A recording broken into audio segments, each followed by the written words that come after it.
সম্প্রতি এক অনুষ্ঠানে বক্তব্য রাখতে গিয়ে বিধায়ক তোফাজ্জল হোসেন প্রাক্তন সাংসদ প্রতিমা ভৌমিক ও সাংসদ বিপ্লব কুমার দেবের সমালোচনা করেন। তিনি বলেন, বক্সনগর ফুটবল মাঠের গ্যালারি নির্মাণের জন্য প্রতিমা ভৌমিক ও বিপ্লব কুমার দেবের কাছে সাংসদ তহবিল থেকে অর্থ চাওয়া হয়েছিল, কিন্তু তারা কোনো টাকা দেয়নি। দলের দুই শীর্ষ নেতৃত্বকে নিয়ে তোফাজ্জল হোসেনের এই বক্তব্যকে কেন্দ্র করে সমালোচনা শুরু হয়েছে। এই নিয়ে প্রতিক্রিয়া ব্যক্ত করতে গিয়ে প্রদেশ বিজেপি সভাপতি রাজীব ভট্টাচার্য বিধায়ক তোফাজ্জল হোসেনের এই মন্তব্যের তীব্র নিন্দা জানান। তিনি বলেন, দলে থেকে দলের বিরুদ্ধে এমন মন্তব্য করা তীব্র নিন্দনীয় বিষয়। পাশাপাশি ওনার এমন দল বিরোধী মন্তব্যের জন্য কেন্দ্রীয় নেতৃত্বের সঙ্গে কথা হয়েছে, যা করার তা করা হবে।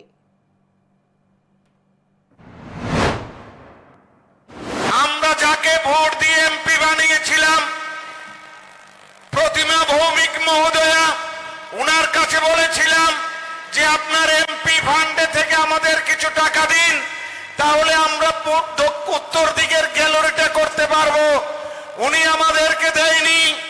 তারপর আমরা যাকে ভোট দিয়ে পাস করেছি বিপ্লব দেব মহোদয় এমপি, তিনিও উনাকে বলেছিলাম যে আমাদের কিছু টাকা দেওয়ার জন্য দেয়নি। কিন্তু যাকে ভোট দেয়নি বন্ধু, আপনারা কেউ ভোট দেননি, কিন্তু আমি দিয়েছিলাম একটা ভোট। একটা ভোটের বিনিময়ে যিনি আজকে রাজ্যসভার এমপি, আজকে ঐতিহাসিক মুহূর্তের সাক্ষী হতে আসছেন, তিনি হলেন আমাদের রাজ্যসভার এমপি রাজীব ভট্টাচার্য মহোদয়। ওনাকে যখন বললাম, স্যার আমাদের মাঠটার মধ্যে দর্শক জায়গা দিতে পারছি না, আমাদের গ্যালারি নেই উত্তর প্রান্তে, সাথে সাথে তিনি বললেন যে আমি তোমাকে দেব।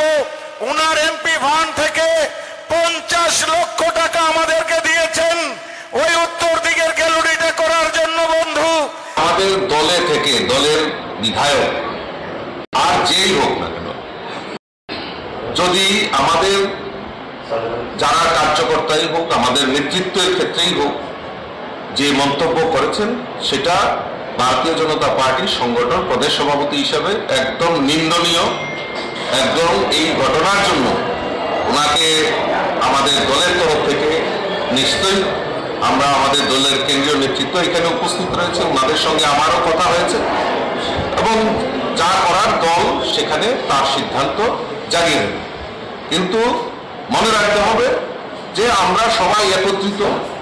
আমাদের যিনি বিপ্লব দেব আমাদের রাজ্যের মাননীয় প্রাক্তন মুখ্যমন্ত্রী, বর্তমানে উনি আমাদের সাংসদ, এবং প্রতিমা ভৌমিকও আমাদের প্রাক্তন কেন্দ্রীয় মন্ত্রী এমওএস ছিলেন উনি। ও কাজেই ওনারা আমাদের দলের বাইরে নয়, ওনারাও আমাদের নেতৃত্ব, এবং আমাদের মুখ্যমন্ত্রীও রয়েছেন, আমাদের প্রভারীও রয়েছেন।